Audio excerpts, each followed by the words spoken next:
Today, we're pulling back the curtain on the invisible architecture that powers so much of our modern world. We're talking about event-driven, serverless patterns. It's kind of the secret sauce that makes everything feel so instant and so reliable. So how does it all actually work? Well, let's get into it. I mean, really think about it. You click one little button and this whole chain reaction just kicks off behind the scenes. How does your order get processed, your payment get confirmed, and the warehouse get notified, all in what feels like a split second? That's exactly the magic we're going to unpack today. So here's our game plan. First, we'll cover the absolute core concepts. Then we're going to follow that online order step by step to see it all in action. After that, we'll look at how these systems are built to handle failure, check out some powerful design patterns, and then finally, we'll talk about why this all really matters. All right, so to really wrap our heads around this, we need to get a handle on two really fundamental ideas that make everything else possible.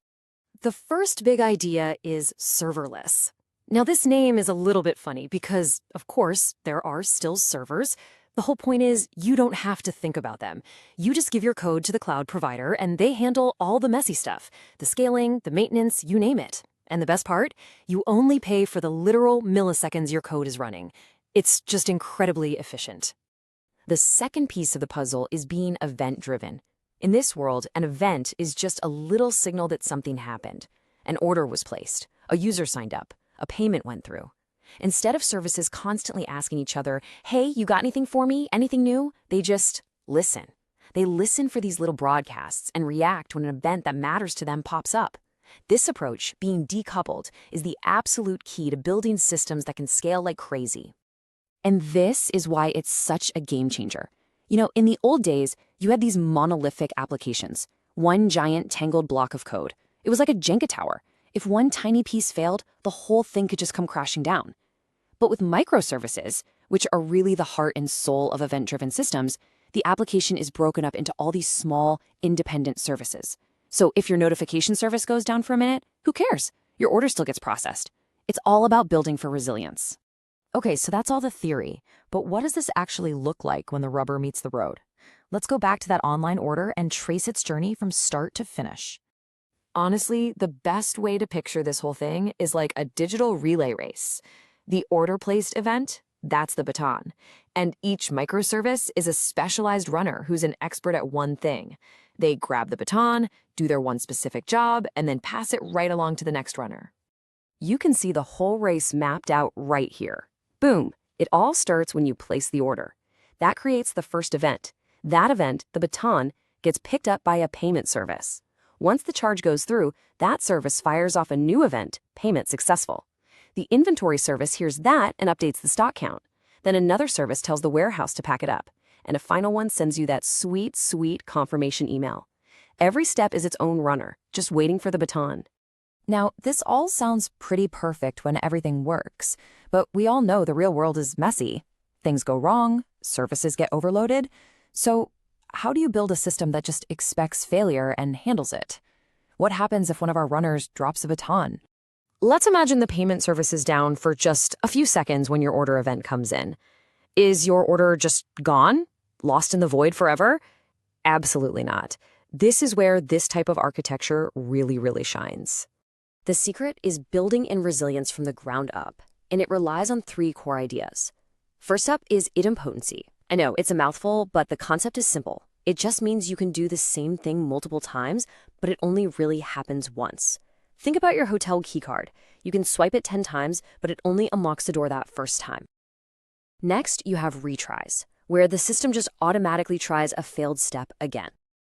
And finally, the ultimate safety net, dead letter queues, or DL queues for short. Just think of a dead letter queue as a lost and found box for your digital events. If an event fails over and over, even after a few automatic retries, the system doesn't just give up and throw it away. No way. It carefully places it in this special queue. This way, no data is ever lost. An engineer can pop in later, figure out what went wrong, fix it, and then just resubmit the event to get the race going again. But of course, you can't fix what you can't see. You can't coach a relay race if you're blindfolded, right? That's where observability is crucial. Tools like Amazon CloudWatch give developers this amazing bird's-eye view of the entire process. They can track every single event, monitor how everything is performing, and spot any problems the second they pop up. Now, once you start building systems this way, you quickly realize you're solving the same kinds of problems over and over. And that's led to the community developing these common recipes or patterns. You can think of them as a playbook for getting it right. And here are 4 of the most common ones. You've got fan out, where one single event, like our order, kicks off a bunch of different actions all at the same time. Shipping, emails, analytics, all in parallel. Async processing is perfect for heavy-duty tasks, like processing a video you just uploaded. That can happen in the background without making you wait. CQRS is a bit more advanced, but it's awesome for things like a real-time gaming leaderboard. And finally, scheduled workflows. Well, they do exactly what you think, triggering events on a timer, like running a sales report every night at midnight. So, we've covered a ton of ground, from the basic ideas to some real-world patterns. Let's just zoom out for a second and bring it all together. Why is this architectural style so transformative? It really boils down to 3 massive advantages. First, scalability. These systems can handle huge, totally unpredictable spikes in traffic and not even break a sweat. Second is resilience. Because the whole system is designed with failure in mind, the applications you build are just incredibly robust. And finally, there's flexibility. You can add a brand new feature, maybe a fraud detection service, just by adding a new runner to the race that listens for the order-placed event. You don't have to touch any of the existing code. And this, to me, is the most exciting part. When you start to see everything as a potential event, a sensor reading from a factory floor, a new social media post, a change in the stock market, it just opens up this whole new world for what we can build. The systems can be more responsive, more intelligent, and more connected than ever before. The only real limit is our imagination.